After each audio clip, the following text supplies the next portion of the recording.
আসসালামু আলাইকুম আমার ভাই ও বোনেরা, আপনারা সবাই কেমন আছেন? আশা করি সবাই ভালো আছেন। আমি আপনাদের দোয়া অনেক ভালো আছি। আমি আজকে খাঁটি গরুর দুধ দিয়ে পায়েস রান্না করব। আপনারা ভিডিওটা শেষ পর্যন্ত দেখুন, আপনাদের ভালো লাগবে। এখানে একটা পাতিলে আমি পোলাও চালটা ধুয়ে হালকা পানি দিয়ে চুলায় বসিয়ে দিলাম। এটা আলাদাভাবে আমি সিদ্ধ করে নেব।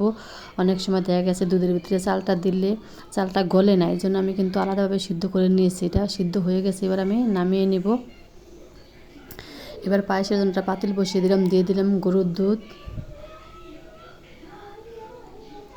এবার এটাকে আমি ভালোভাবে ফুটিয়ে নিয়েছি। এবার দিয়ে দেবো কয়টা গরম মশলা। এবার আমি দিয়ে দেবো আলাদাভাবে যে চালটা সিদ্ধ করেছি, ওই চালটা আমি দুধের ভিতরে দিয়ে সুন্দরভাবে দুধের সাথে চালটার সাথে একদম মিক্স করে নেব, যেন দানা দানা না থাকে। এবার দেব সামান্য লবণ। দেখেন আমার কোনো দানা দানা নাই, একদম সুন্দর মতো মিক্স হয়ে গেছে।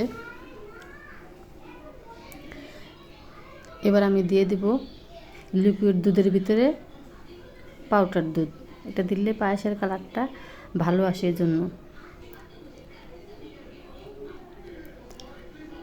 এবার দিয়ে দেবো পরিমাণ মতো চিনি।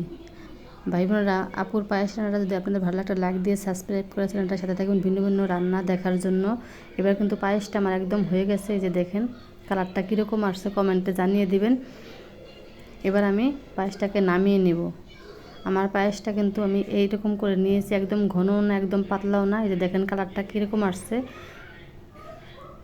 আমার পায়েস রান্নাটা কিন্তু আজকের মতো এখানে শেষ করলাম। সবাই ভালো থাকবেন, সুস্থ থাকবেন। আল্লাহ হাফিজ।